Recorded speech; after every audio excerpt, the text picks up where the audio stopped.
Hello, everyone, and welcome to McGill Cares webcast series supporting family and informal caregivers.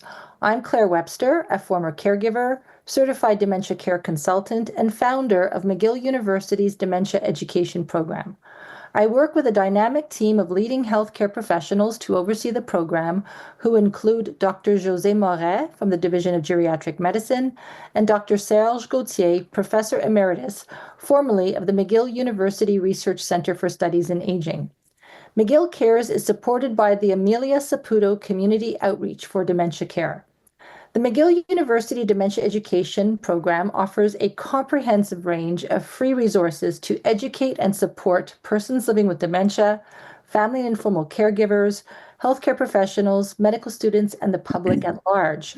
One of our most important resources is our Dementia Companion Guide, which is available in 13 different languages. It can be downloaded for free off of our website, and printed copies are also available on Amazon, which goes to support our program. We have also recently launched a free online education course, 10 modules in English and French, that you are able to go at your own pace. So please have a look at our new online education program. So today's topic is exploring the relationship between diabetes and dementia. I'm very excited to welcome Dr. Christopher Labos for the second time to McGill Cares. Dr. Labos is a cardiologist with a degree in epidemiology, an associate at the McGill University Office for Science and Society, and co-host of the award-winning podcast, The Body of Evidence. He is a columnist with the Montreal Gazette and Medscape, featured on the Sunday morning house call on CJAD 800 Montreal, and has a regular TV segment with CTV Montreal and CBC Morning Live. He is also the author of Does Coffee Cause Cancer? And 8 More Myths About the Food We Eat, a book about epidemiology and why food headlines are usually wrong. So today's topic really deals with the fact that untreated diabetes has been identified as a risk factor for developing dementia. Today, we will look at the relationship between diabetes and dementia and explain the lifestyle factors that can lead to developing diabetes and separating real science from online headlines. Welcome to McGill Cares, Dr. Labos. All right. Thank you, Claire. So let's get straight into the program, and we can chat a little bit after it's done. When we talk about diabetes, probably the first thing we should talk about is what exactly is diabetes. Now, I have taken some slides from Diabetes Canada. When you see their logo on the bottom, these are slides that they've had from their 2018 guidelines. I've made a few updates because there have been some changes since then, but most of the information there is still accurate, and I'll indicate to you when there's been sort of an evolution in thinking about how we manage diabetes. And I'll be adding a few of my own slides in there as well. But first off, let's start with the very basic question is, what is diabetes? Diabetes, strictly speaking, is a condition where you have elevated blood sugar. But what causes it is going to depend on the type of diabetes that you have. And so you may have heard the term type 1 and type 2 diabetes. This is actually a relatively new nomenclature that replaced terms like juvenile diabetes or adult diabetes or mature onset diabetes of the young. Because we used to have a lot of different terms to reflect a lot of different diseases. And then at a certain point, it was felt that we really had to simplify this and talk about type 1, type 2 diabetes, because these are, in some senses, very different diseases caused by different things, even though the final result is the same, elevated blood sugar that puts you at risk for heart disease, strokes, and a number of other things that we're going to talk about later. This is not a perfect categorization of system because there are sort of specific situations that are a little bit different. We do have something what we call gestational diabetes, which affects women when they get pregnant. And there are a number of genetic scenarios, genetic conditions that can cause elevated blood sugar as well. But for the most part, we talk about diabetes, we divide it into 2 different categories. You will occasionally hear people say things like, oh, Alzheimer's disease is type 3 diabetes. I have a lot of problems with that, and I will explain to you in later slides why I think that is an unhelpful way to talk about the condition. But basically, this is your gastrointestinal system, and The thing that makes insulin, which is at the core of what we're going to be talking about pathologically here, is your pancreas. It's this little thing in yellow sitting just under your stomach. In real life, your pancreas is not yellow. Most things inside the body are sort of shades of brown, but in a diagram such as this, we color code them to make it easier. The pancreas is basically the organ that makes two of the key molecules, the two key hormones that are responsible for sugar metabolism, insulin and glucose. Insulin is what gets the sugar into your cells, and so it lowers your blood sugar. Glucagon is what gets the sugar out of your cells into your bloodstream, so it raises your blood sugar. And so the balance between insulin and glucagon is what keeps your blood sugar at a normal level, because you need sugar in your blood. That's what feeds all your organs and provides energy to your brain and all the other critical organs of your body. For those of you who love biochemistry, which I assume is everybody watching us right now, what insulin is doing is basically this. It binds to the insulin receptor, and that allows glucose, sugar, to get into the cells where it is metabolized into things like pyruvate and fatty acids, pyruvate for energy metabolism, fatty acids for storage and other things, or glycogen for storage. Without insulin, glucose cannot get into your cells, and so you have a lot of glucose floating around in your bloodstream, but not actually getting into the cells where it does a lot of good.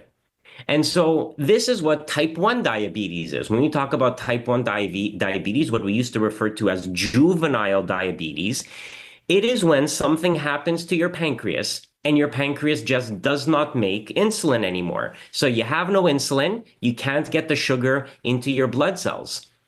So you can't get the sugar into the cells of your body. So what happens is people, usually kids who have type 1 diabetes, they have very high blood levels of sugar, but they cannot use that sugar to make energy, to make fats, to provide storage of energy. And so they end up wasting away. And so when you would see pictures of children with type 1 diabetes, especially before insulin was discovered by Banting and Bess in Toronto, they were wasting away. And you would see pictures of these children, these very, very emaciated looking children.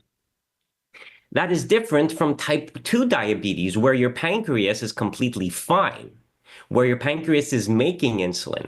But over time, you have developed insulin resistance. So you still have insulin in your bloodstream, but it's not having an effect when it binds to the insulin receptor. But the same sort of thing happens. The sugar, the glucose, stays in your bloodstream, cannot get into the cells, and the same sort of thing happens. But these patients are not wasting away. Patients with type 2 diabetes are not wasting away. They tend to be older. They tend to have obesity. They tend to have a number of other health problems. And sort of this chronically elevated blood sugar over time has forced the pancreas to make more and more and more insulin, and has, as a consequence, created a resistance on the receptor, where the receptor just stops responding to those high doses of insulin anymore. So people with type 1 diabetes have low insulin levels or zero insulin. People with type 2 diabetes have a lot of insulin. It's just that they have an insulin resistance. And so that's the main distinguishing characteristic. We used to call it juvenile versus adult diabetes because most of the people who got type 1 diabetes were kids who had some issue with the pancreas, usually an autoimmune condition, but it was never completely understood. But something would affect their pancreas very early on in life, and so they would spend their whole lives insulin deficient, and so we used to call it juvenile diabetes, whereas the people who develop type 2 diabetes would get it later in life after a lifetime of, poor diet, obesity, lack of exercise, et cetera, et cetera. Part of the reason why this had to be shifted away from juvenile and adult diabetes is that in recent years, we've been seeing a lot of children with what we now call type 2 diabetes. So you can't really call something adult diabetes when it's affecting more and more children, because we're seeing more and more rates of childhood obesity. So type 1, type 2, it's really a question of, is your pancreas making insulin or not? Like I said, there are other types of things. Gestational diabetes doesn't really fit into either of these categories, because gestational diabetes essentially is closer to type 2 diabetes, because it's a problem of glucose intolerance, insulin insensitivity because of the pregnancy, but it tends to be temporary. Women who have gestational diabetes after the pregnancy usually don't need diabetes medication anymore, However, that being said, over the long term, they do seem to be at higher risk for getting diabetes after the fact. And like I said, there's a number of genetic forms of diabetes which don't really fit well into either of these categorizations. But that's the sort of thing, like the way to differentiate type 1 versus type 2 is this a problem of insulin deficiency or insulin resistance? Type 1 diabetes is usually an autoimmune problem. So we see this with children who have other autoimmune conditions where they're making antibodies to, cause arthritis. So they have, a juvenile rheumatoid arthritis or something like that. There has been some suggestion in the research that infectious agents can be responsible, where viruses are damaging the islet cells of the pancreas, and it may be that there's a combination of the two. But usually something happens to you early in life that causes damage to the pancreas, which causes the insulin deficiency. In type 2 diabetes, the cause is more complex. There's actually a lot of genetics involved, contrary to popular belief, but diet, lifestyle factors, obesity, all contribute to the insulin resistance that we develop slowly over the course of our lifetimes. The treatment is really straightforward in type 1 diabetes is you need insulin. Because your pancreas is not making insulin, we need to give you insulin. And that can be accomplished by taking insulin injections. But increasingly now we have insulin pumps and the technology is improving to the point where the insulin pumps are becoming a lot better and a lot smarter because throughout the course of the day, your insulin levels are going to fluctuate, right? Depending on what you eat and when you eat it. And it used to be up to the person to measure their blood sugar and adjust their insulin dose based on what their blood sugar is. Well, now, I mean, you still have to do that, but the insulin pumps now often have computer chips that can sense your insulin levels and sort of auto adjust to some degree. So the insulin pumps are becoming much, much better at actually mimicking what you have to do in type 1 diabetes to keep your sugar levels on an even keel.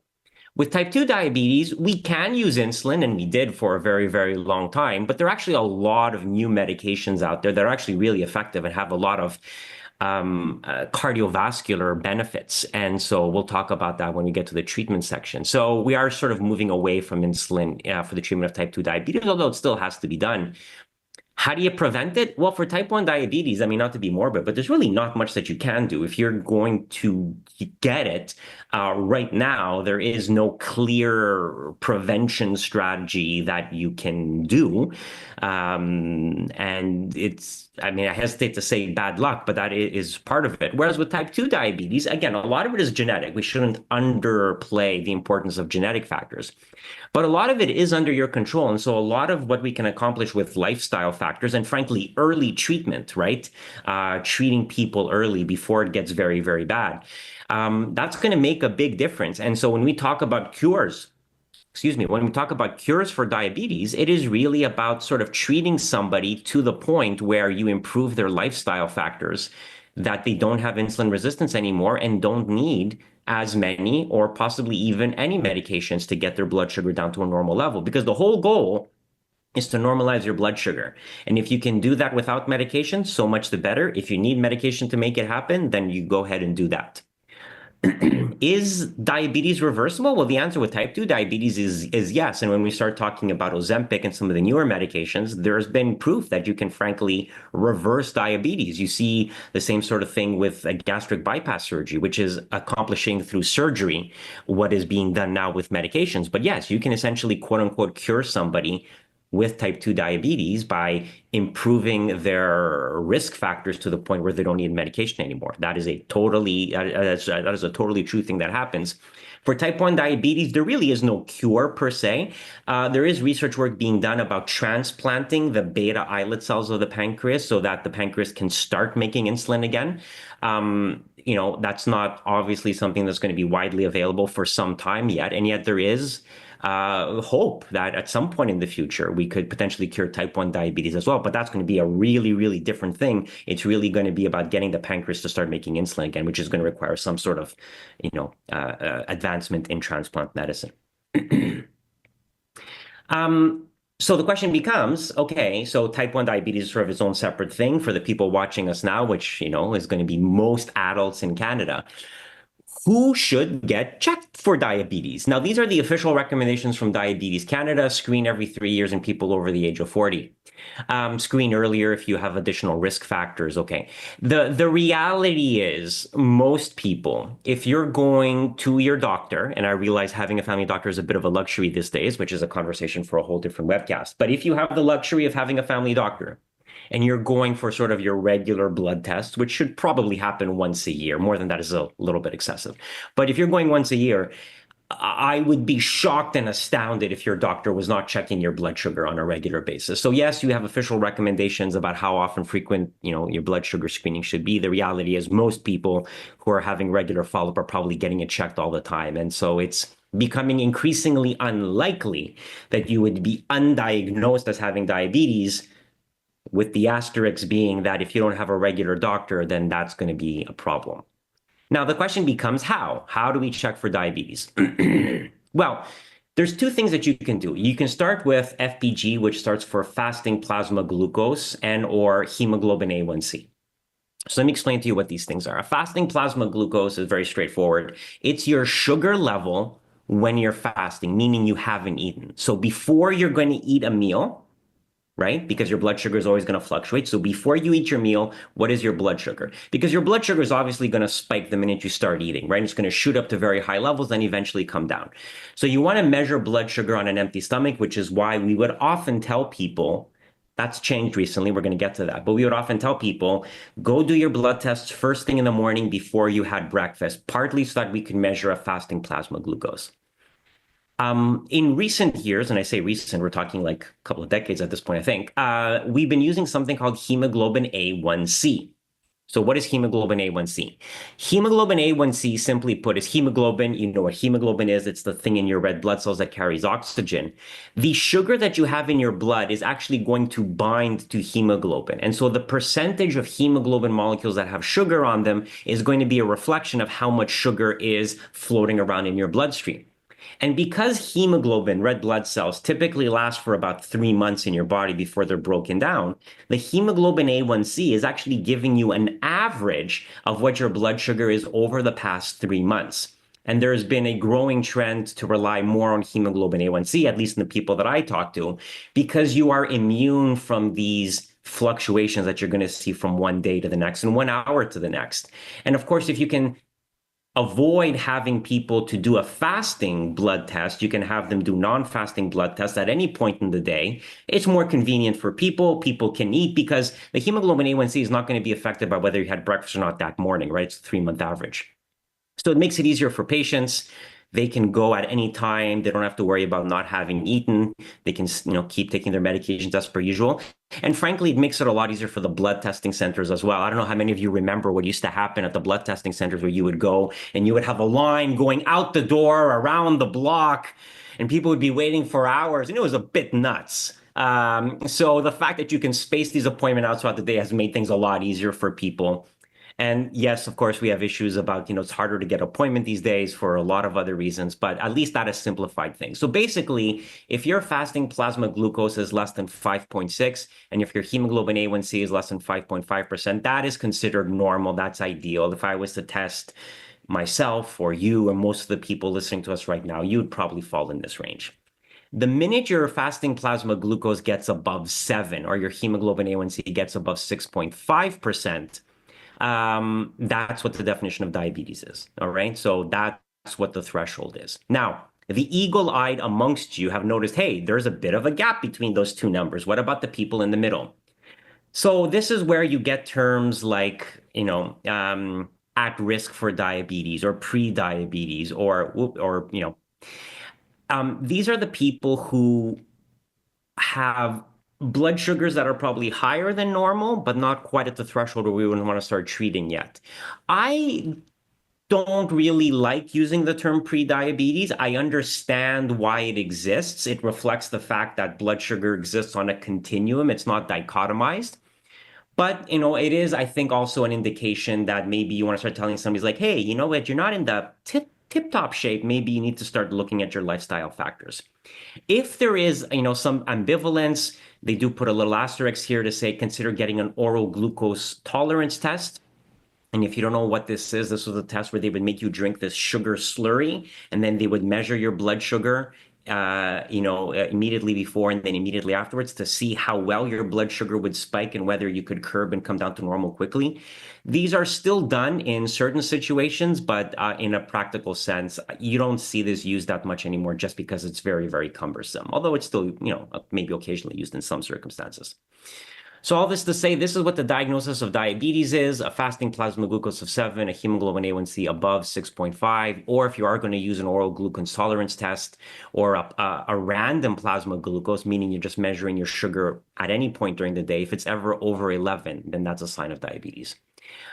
What I tend to use is the hemoglobin A1C for all the reasons that I mentioned. It's more convenient for people. It gives you a 3 months average. It's not influenced by whether you had a large meal last night or not. And it's generally what I use to sort of guide treatment as well if you start people on medications. I don't rely on the fasting plasma glucose as much anymore. You may have other physicians that sort of disagree.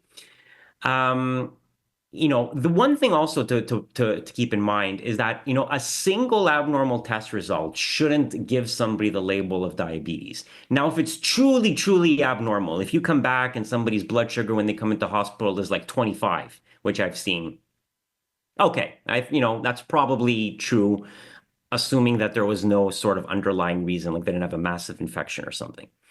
All right, but you do want to do a confirmatory test, especially if it's a little bit borderline, okay? And if you're relying completely on a random plasma glucose, you probably want to confirm with an alternative test.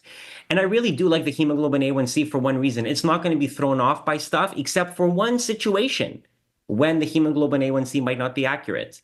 And if anybody knows what that is, yell out the answer right now. Nobody will hear you because we're not doing this live. But there is one situation in which the hemoglobin A1C would not actually be accurate, and that's if you recently received a blood transfusion.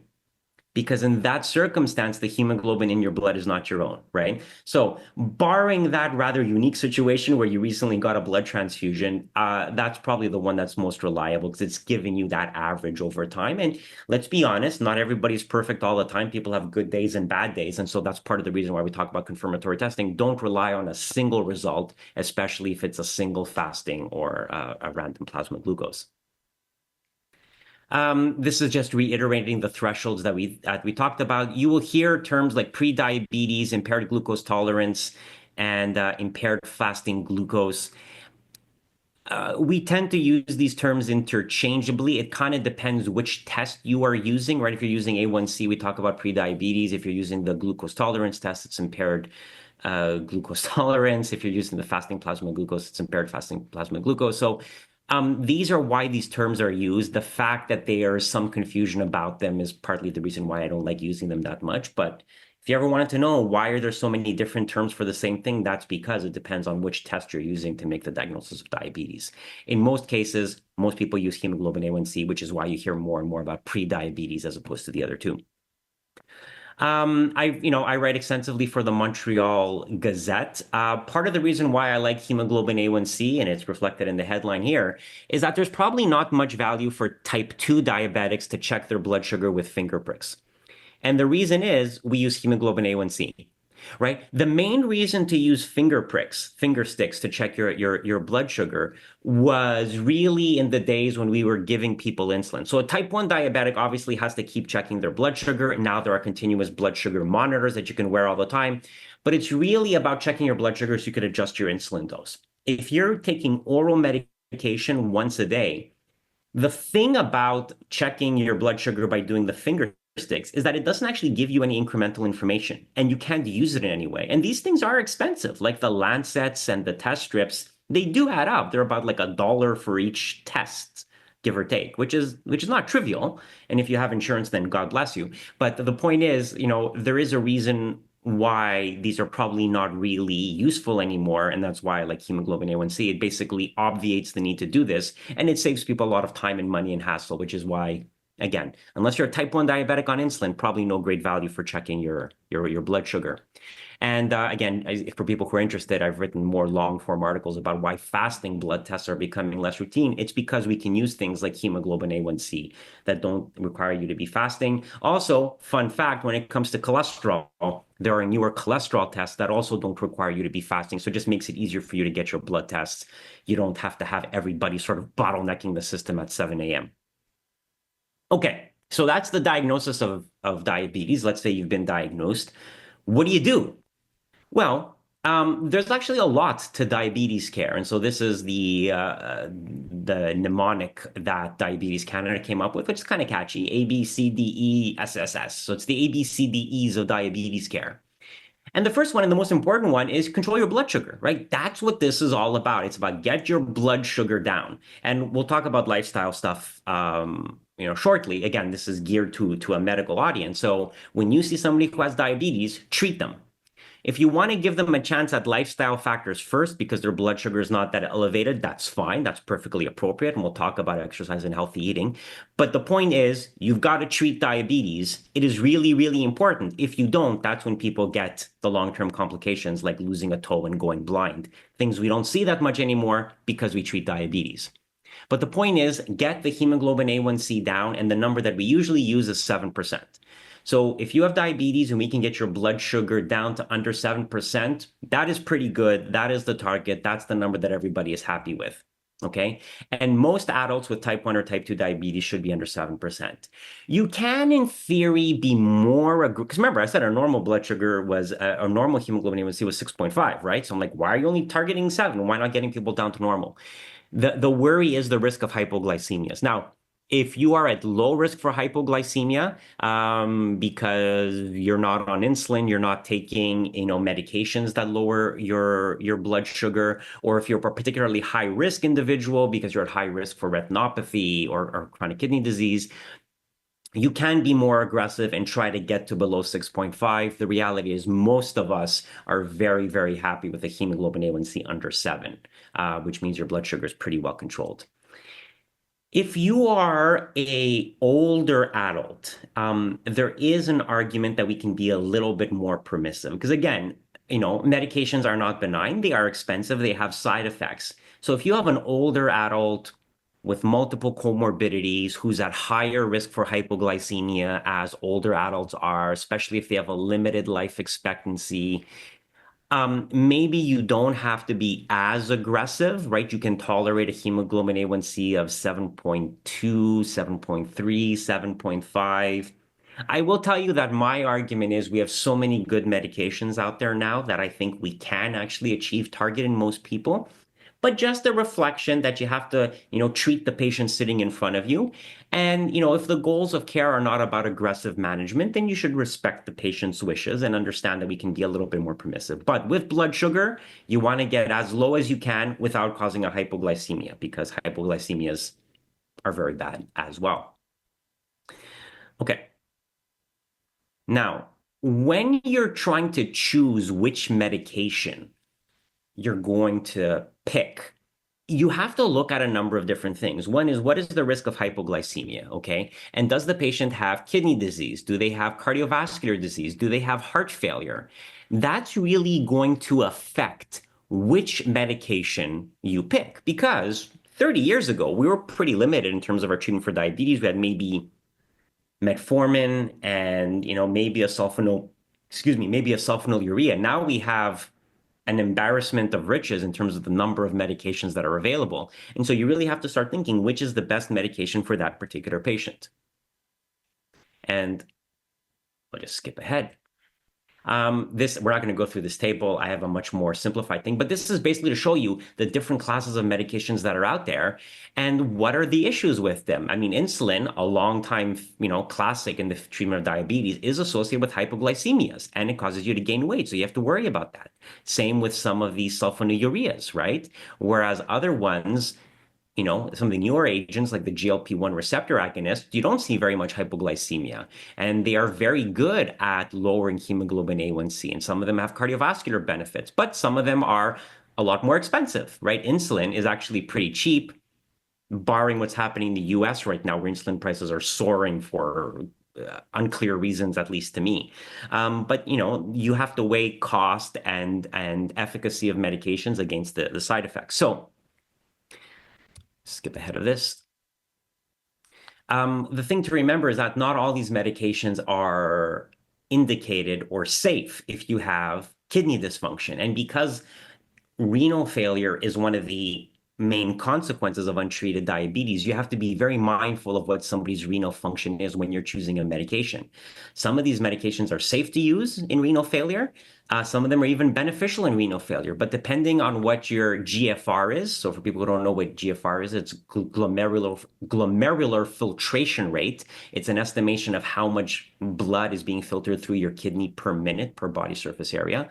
A normal GFR is greater than 60. As we get closer and closer to zero, when you get to less than 15, that's when you start getting into dialysis territory. So everything in red can't be given once you have severe forms of renal failure. Everything in green is safe to give. So you have to be mindful of kidney function, especially. And to simplify it down for everybody, this is what we're talking about. The first line medication, if you have diabetes, newly diagnosed diabetic, the first medication somebody should be started on probably is metformin. What metformin does, it's basically, to simplify, it's an insulin sensitizer, right? It makes the insulin you have more effective. It doesn't boost your insulin levels, but it makes the insulin you have more effective at binding to the receptor and getting the blood sugar into the cell. It is extremely inexpensive. It's very, very cheap. We have years and years of experience with it. You're at low risk for hypoglycemia because you're not squeezing more insulin out of the pancreas, which is not your problem, right? Remember, in type 2 diabetes, you have high insulin levels already, so you don't really need more. And so metformin is very good at doing what you need. You need better insulin sensitivity. So it's a very good medication. It's usually first line, but it does accumulate in renal failure. And so somebody who has very poor renal function, metformin can actually be dangerous because it can accumulate and cause something called a lactic acidosis, where your blood acidifies and it can make you quite sick. And while it's a very good medication, and while it's going to be very useful for somebody in the early stages of diabetes, it's probably not going to be enough for people who are more progressed in their disease. The second line medication is usually from the class of medications called sulfonylureas, and these are medications like glyburide, gliclazide. Some of you may have heard these names or be on them yourselves. They are what are called insulin secretagogues, meaning they squeeze the pancreas to get more insulin out of it, which, if you think about it, is not the best mechanism of action, because in type 2 diabetes, which is what we're talking about here, right? Remember, type 1 diabetes, you give insulin because the patient doesn't have insulin. In type 2 diabetes, it's not an insulin deficiency problem. And so more insulin, yeah, it helps, but it's kind of perpetuating the vicious cycle. So sulfonylureas were useful back in the day, but they are gradually falling out of favor because they increase the insulin secretion. They lead to weight gain because insulin is something that makes you gain weight. They can cause hypoglycemias. And so they're not really the best medication, but we still use them because they are inexpensive. And so, at least in Quebec, and this is largely true in other places, in an attempt to minimize costs, the government will often say, well, try the patient on a sulfonylurea first, and then if that's not good enough, then we'll move on to something else. So you try them on this. If they are developing hypoglycemias, then we'll move on to something else. So you sort of have to negotiate with the government to get the more expensive medications covered. The one thing working in its favor is that it's very, very inexpensive. And again, if you have a mild form of diabetes, maybe this is going to be enough and okay.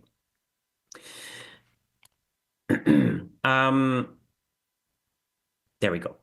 Insulin, which is what was sort of our Hail Mary treatment in type 2 diabetes for the longest time, we don't use very much today because of the hypoglycemias, because people don't like injecting themselves, because it causes weight gain, and because it's not the problem, right? The problem in type 2 diabetes is not insulin deficiency.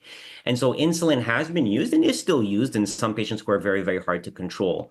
But there was really a push in the past 20 years to try to move away from insulin to get medications that were better and really addressed the problem. Not everything has been a straight line to success. There were a class of medications called TZDs, or thiazolidinediones, names like pioglitazone and rosiglitazone, which some of you might remember. When they came out, they made a big of a splash because they were the first new drugs in a while when they first came out in the early 2000s. They were eventually taken off the market because they caused water retention and worsened heart failure and increased cardiovascular events. And so I mentioned these drugs because it was really their failure that triggered a change in thinking to make people realize, okay, it's not enough to just treat the diabetes. We actually have to prevent cardiovascular events. Because the problem with insulin and metformin and sulfonylureas, they didn't really have a cardiovascular benefit. Good sugar control up until now prevented the microvascular complications of diabetes, which we'll talk about in the next section. You know, the losing your sight, the kidney failure, the neuropathies. But they were not really good at preventing cardiovascular events. And so the push really became, okay, it's not enough to just lower the blood sugar. We aren't treating a number. We have to treat the patient. We have to prevent disease. And that's what led to this new class of medications, which are all kind of interrelated. The first ones out were the DPP-4 inhibitors, things like linagliptin, sitagliptin. Some of you may know it as Januvia instead. And these were incretins. And remember this name because it's going to become relevant when we start talking about Ozempic. What they did was they increased a hormone called GLP-1 and also reduced glucagon, which then raised insulin. And you might say, it's like, wait a minute, you just said raising insulin was not the situation. But they're doing something very, very different. They're raising insulin only when glucose is present. So they're kind of almost mimicking the way the pancreas used to work and making it a little bit more efficient. And what was great about these medications, great, relatively speaking, they were weight neutral and cardiac neutral. So rather than making you gain weight and retain water like some of the other medications and actually causing cardiac events, they were neutral. And everybody said, yay, that's great. We have a safe alternative. But a lot of people said, it's not enough to just be safe. We have to show that there's a benefit. And that's when we got into the GLP-1 receptor agonists. So rather than increasing GLP-1, what these medications do is they bind to the receptor of GLP-1 and to stimulate the same response. And so we started with a medication called exenatide, which most people have never heard of, liraglutide, which was a daily injection, which was unpopular for obvious reasons. And then we got the development of semaglutide, which you all know as Ozempic and Wegovy. And so the development of semaglutide really reflects several decades of research to improve diabetes medications and to come up with a medication that was not just safe and effective, but also beneficial. And so semaglutide, as has been demonstrated in the STEP trials, led not just to weight loss, a decrease in obesity, improvements in insulin sensitivity and treating of diabetes, but a cardiovascular benefit in both diabetic and non-diabetics. Because remember, there is a spectrum to normality. There is no normal, abnormal blood sugar. The higher it is, the worse off you are.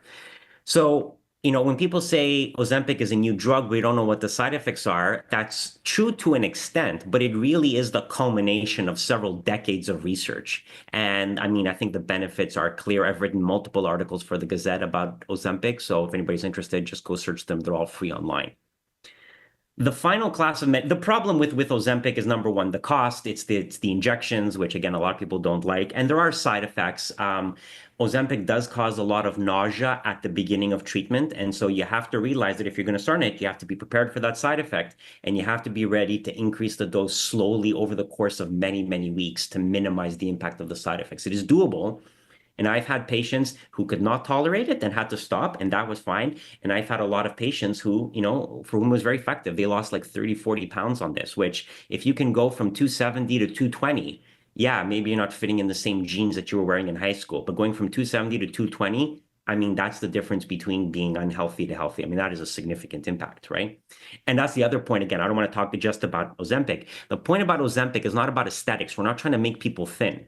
We're trying to help people who have or who are struggling with obesity that is worsening their health. This is a medical treatment, not an aesthetic treatment, which is why I believe it should be covered by the government. The alternative to that line of research about incretins was the SGLT2 inhibitors. SGLT2, for those of you who care, is sodium glucose light transport. Anyways, it's a sodium glucose transporter in the kidneys.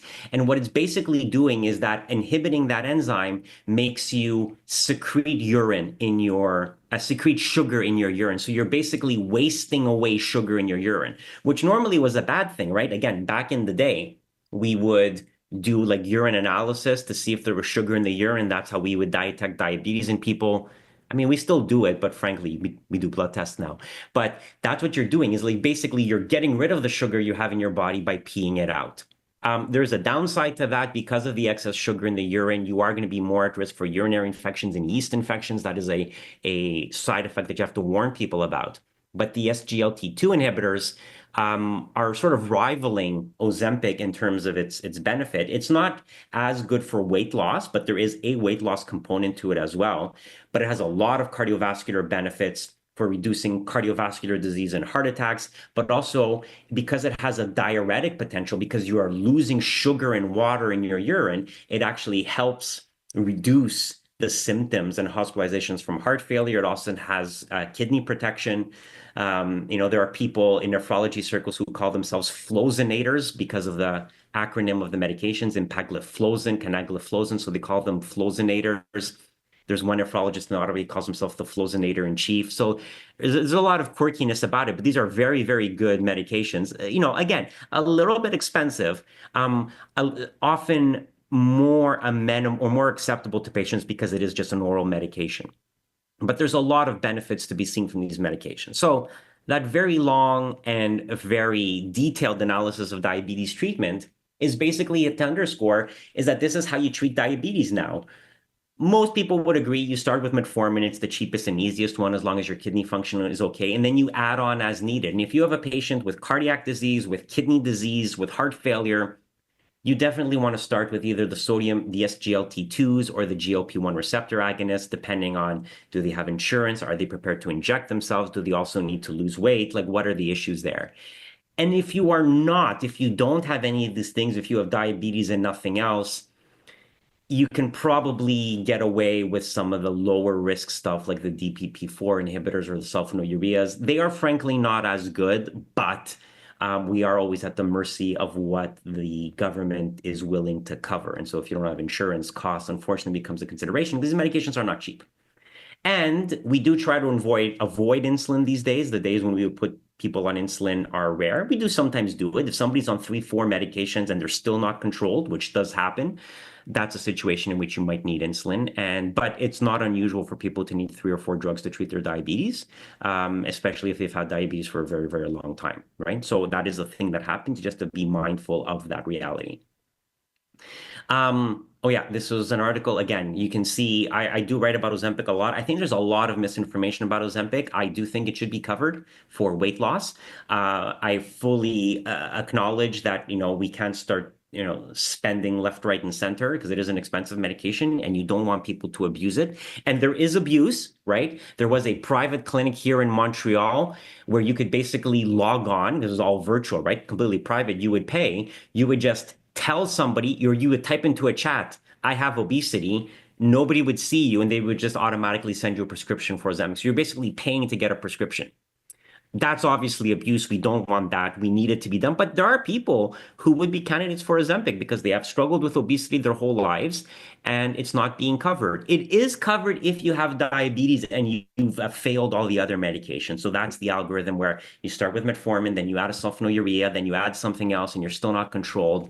Now the government will pay for Ozempic or one of the similar ones. But anyway, when we talk about Ozempic as if it's the only medication in that class, it's not. We have semaglutide, but we also have tirzepatide, which is Mounjaro, brand name, which you might have heard about, probably even more effective than Ozempic, although they've never actually been compared head to head. And there's newer medications coming down the pipeline. We will probably use Ozempic forever in the same way that we use Viagra to talk about erectile dysfunction, even though there's many other drugs in that class. That is the benefits of coming first. But just to say, there is still ongoing research and there probably will be better medications coming out as well. Okay, I will rush through the rest of it because I do tend to like to talk about diabetes. The other thing to remember is that you got to control blood pressure. Okay, so it's not just about controlling blood sugar, but it's all the other cardiovascular risk factors. The main target we want to hit is 130/80. There is debate about which medications to use first, but to me, there's really no argument. Anybody who has diabetes should be on an ACE or an ARB. These medications not only lower blood pressure, but are also good for protecting your kidney and have cardiovascular benefits. So treat the blood pressure, but especially treat the blood pressure by using ACEs or ARBs. If you're confused about what blood pressure targets you should be aiming for, there are different societies with different guidelines with different targets. That being said, in most cases, 130 over 80 is going to be a very good target. If you can get lower without symptoms, so much the better. Know that the trade-off for a more aggressive blood pressure treatment is hypotension and fainting and syncopes, which is obviously not something you want because, as I've said before, gravity is an unforgiving mistress if you get dizzy and fall. For cholesterol, you also want to treat cholesterol. We used to talk about having an LDL cholesterol under 2. The more recent guidelines are a more aggressive target of less than 1.8 or an ApoB of 0.8. The advantage of using ApoB over LDL is that you don't have to be fasting to measure an ApoB level. It's not thrown off by triglycerides. So the point is be aggressive about cholesterol. We used to talk, these are the guidelines, by the way, if you're interested. This is where the 1.8 and the 0.8 or 0.7 for ApoB come from. There is a lot of people out there who think that high cholesterol is a myth, that, I don't like giving statins. Same with diabetes medication. It's not about statins, it's about lowering your cholesterol. If you don't want to take statins, you want to take the more expensive injectable medications, then God bless you, go ahead. The point is get your cholesterol down. There's a lot of other drugs to treat the heart. Most of them are just part of general cardiovascular management. The question that always comes up is aspirin. But yeah, who should receive aspirin? It used to be that we said aspirin for everybody over 50, right? But that was 30 years ago. The most recent evidence argues against that. And a lot of people are taking aspirin when it's unnecessary. Unless you've actually had a heart attack or a stroke, the feeling is you shouldn't be on a prophylactic aspirin. Much more important to aggressively control your risk factors like blood sugar, cholesterol, and diabetes. Exercise and healthy eating, lest people accuse me of saying, oh, doctors only prescribe medications. They don't talk about exercise and healthy. I talk about it all the time. It's just that it's hard, right? You should, if you can, try to do a minimum of 150 minutes of exercise and include resistance training in that. Basically, what that means is if you're going to do moderate intensity exercise, try to do that 5 days a week for 30 minutes at a time. If you're going to do vigorous intensity exercise, try to hit 20 minutes, 3 days a week, okay? But more often than not, you should try to do a combination of both and add into that a little bit of muscle strength. And, if you go to a yoga class or something, the people there tend to skew the young. In fact, the people who should be doing yoga and Pilates and stuff like that are probably older people because it's all about core strengthening and muscle training and balance when that actually becomes more important, right? A 20-year-old is not going to fall over, but somebody who's older, having a good sense of balance is going to make the difference between you having a hip fracture or not. And trust me, you do not want to have a hip fracture. So examples of this for moderate intensity: brisk walking, stair climbing, bike riding, dancing, swimming. You should feel warm and hot, maybe sweating a little bit. When we're talking about vigorous intensity, we're talking about playing sports. So like tennis, running, aerobics. It should be difficult for you to carry on a conversation with the person next to you. You should be a little bit too winded to have normal extended conversations. That's how you can differentiate moderate from vigorous intensity exercise. And then throw in some muscle strengthening in there as well. And it doesn't have to be weights. It could be push-ups. It could be resistance bands, or it could just be, climbing upstairs to build the muscles in your legs. These things vary a little bit by age. For older individuals over 64, you actually want to have a bit more of an emphasis on strength training and balance and coordination because of the issue with falls. Whereas with children, it really is about cardio, physical activity. Just get your kids to go out and play. Our kids do not play outside enough. They don't get enough physical activity. I will skip over this, but the point is you do need a good nutritional management for type 2 diabetes. If you have a proper trained clinical nutritionist as part of the diabetes program in your hospital or clinic, that's what's important. The problem with diets is that there are so many of them out there and they are all complicated, and trying to keep them straight is going to be a little bit difficult. The problem is a lot of the popular ones don't actually have a cardiovascular benefit, whereas the better ones about, limiting glycemic load and all that, those are the ones where you see a benefit, especially in diabetes. If you want me to make it simpler for you, let me put it this way. The best diet for you is the one that you can stick with. When they have tested these diets head to head, one does not really outperform the other. It really is a question of, can you stick with it more than anything else? And are there healthy dietary patterns? Yeah. People have evaluated the different dietary patterns out there, like the Mediterranean diet or the vegetarian vegan diets. And when you look at them, as the American Heart Association did, The ones that are the best are the ones that are, like the DASH diet, which is about limiting salt, the Mediterranean diet, the things that are about dietary patterns. The very sort of popular ones like paleo and keto and low carb, they do not actually do that well in terms of preventing disease. That's why they're in the red here. And then all this to say, the other part of diabetes is screening for complications. You get a lot of complications in diabetes. We can basically break them up into the microvascular and the macrovascular. So the small blood vessel stuff. So in your eyes, you go blind. In your kidney, you get renal failure. Neuropathy, you lose the feeling in your legs. And that's where you get an infection in your toe and they have to amputate the toe. Stuff that we don't see anymore because we treat the diabetes, right? We don't see this as much anymore because we have good treatments for diabetes. What we were not very good at was the macrovascular stuff up until recently when we got these new medications. Because the other big thing with diabetes is that you are at risk for heart disease and stroke and vascular dementia, which is why we're here today. Very briefly, screening for retinopathy, it should be done regularly, especially once you get a diagnosis. I mean, a few years afterwards, but it should be a regular thing if you have diabetes. And this requires you to see an eye doctor, basically, so they can make sure that you do not have the beginnings of retinopathy. Because if you do, there are treatments with lasers to limit the damage so that you don't lose your eyesight, which is obviously a very big deal. We'll screen this. Screening for kidney disease, again, is probably going to happen with your regular blood tests. This is the creatinine on your blood test and the eGFR, because if you are starting to develop kidney problems, there are medications that prevent kidney disease, like the ACE inhibitors, like the flozins that I talked about. The other thing to remember is look at your feet, because if you have especially bad diabetes, you can get infections on your feet and not realize it. These infections are why people end up losing toes and losing feet. So this is important. Again, it's less of an issue now because we are much better at treating diabetes, but still something that you need to be particularly worried about. So if you go and you see a diabetes doctor, they should be asking you to take your shoes off so they can look at your feet. At least that was the standard of care back in my day. And the macrovascular stuff is treat the diabetes. And whereas before we said you couldn't really prevent the macrovascular complications of diabetes, now we can, because the new medications have positive cardiovascular outcomes. And the other thing, don't forget smoking cessation, something we often forget. Get people to quit smoking, because smoking, not good for you if you have diabetes, not good for you if you had heart disease, and not good for you if you have dementia either. And not to forget the psychosocial aspect of it. Depression can be hard on people, right? There's a lot of burden, especially on young people who were, previously fine and now have to take all these medications. So just be aware that any chronic disease can have an impact on the psychosocial health of individuals. And as we all learned during COVID, diabetes, one of the risk factors for more severe infections. So make sure you get vaccinated, the influenza vaccine, the pneumococcal vaccine against pneumonia. This is an old slide, and I just realized it doesn't have the COVID vaccine on there. You should get that as well. This is when you get these yearly updates.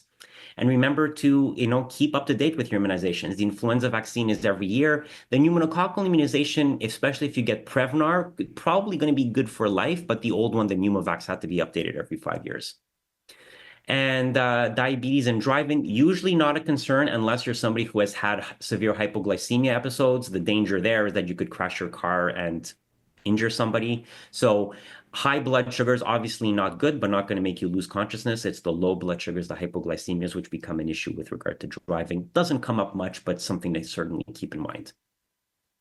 And to talk about dementia, just very quickly, because there isn't a lot of data to talk about, but we often talk about dementia and Alzheimer's disease as if these are interchangeable terms. And of course, they're not. Dementia is a general term that includes Alzheimer's disease, which is disease of amyloid plaques, vascular dementia, which is essentially mini strokes that accumulate over time, Lewy body dementia, which is associated with Parkinson's disease, frontotemporal dementia. So there's many different types of dementia.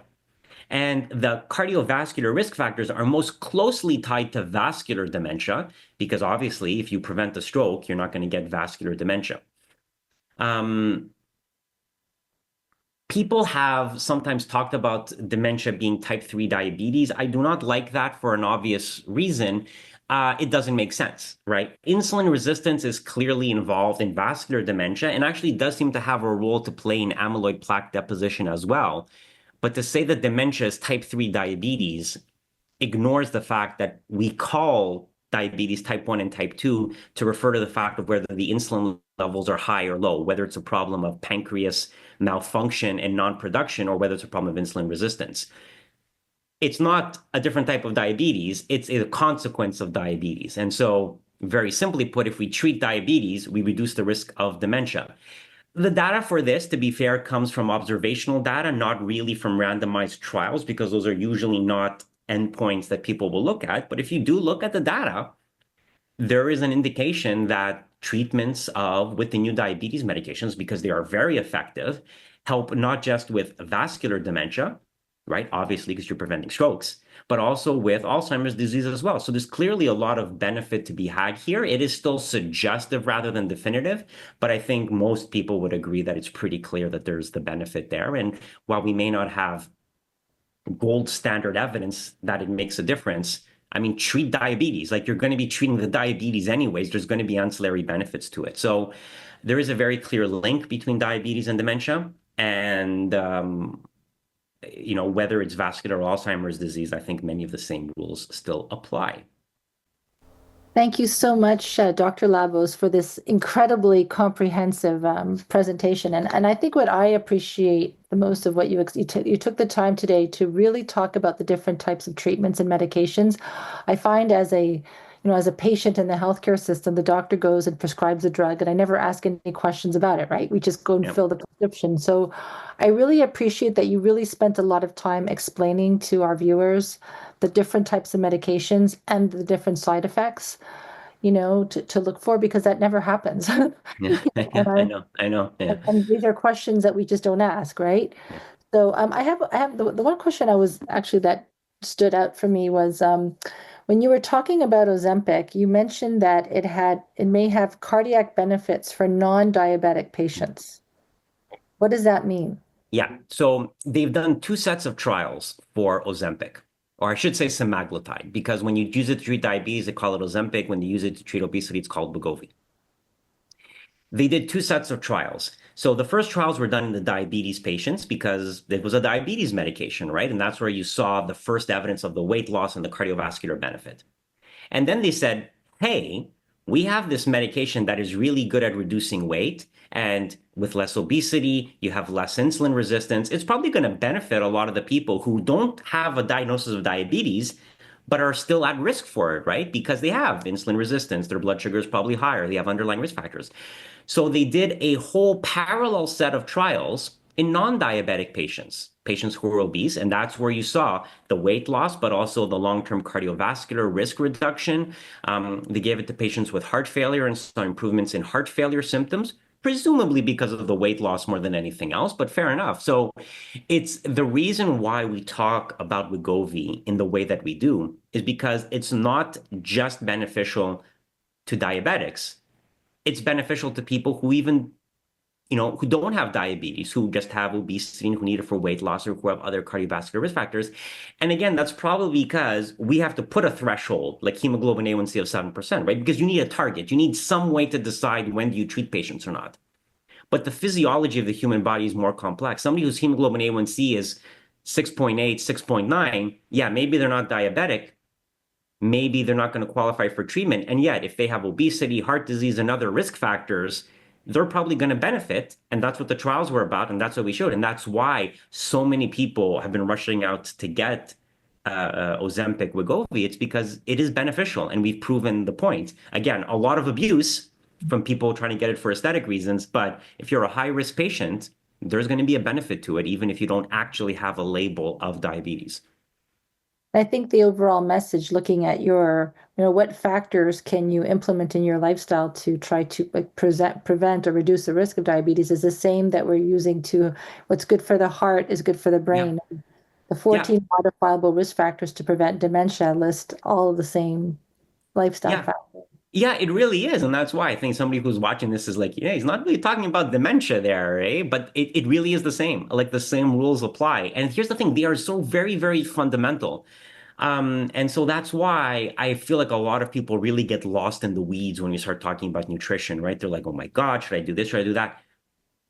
Every diet, and there are people who get very angry when I say this, but every diet sort of works in the same way, is that it gets you to eat less, whether it's intermittent fasting, whether it's caloric restriction, whether it's Atkins or keto, they're basically getting you to consume less food. And different diets are going to work better for different people because it works better in your lifestyle, right? If you can cut carbs out of your diet, that's going to improve your diabetes. It's going to lower your blood sugar. It's going to improve your insulin sensitivity. You're going to lose weight. But is that a fancy diet or is that just like eating less rice and less potatoes? It's like part of the issue I have with a lot of the fad diets out there is that they basically commercialized common sense, right? What used to be a self-evident statement has become a commercial product that people sell to you. So you don't have to sign up for anything. If you have access to a nutritionist who's going to sort of advise you about these things and give you a little bit of education, I think that's reasonable. The issue, as most people know, is that getting this done outside the hospital is super expensive and prohibitive for a lot of people, which is why we need to keep the hospital programs funded because it's just not affordable for a lot of people out there. But in some senses, you often don't need it if you understand the basic concepts, which is eat less, especially if you have diabetes, avoid the high sugar foods, avoid sweets and pastries and cookies and all those sorts of things. Look at what you're eating, eat less of it, especially the high caloric things, which is where we get a lot of our calories. It's, these sugar-laden beverages like soft drinks and stuff like that. Well, thank you so much for taking the time to be with us today. I really appreciate it. My pleasure. You take care. So this webcast is an initiative of the McGill University Dementia Education Program, which is funded by private donations. If you would like to make a contribution to our program or for more information, please visit us at mcgill.ca/dementia. And if you would like to join our mailing list to be notified about upcoming episodes of McGill Cares and other program initiatives that we have, you could sign up on our website or you can email us at dementia@mcgill.ca. Thank you for watching.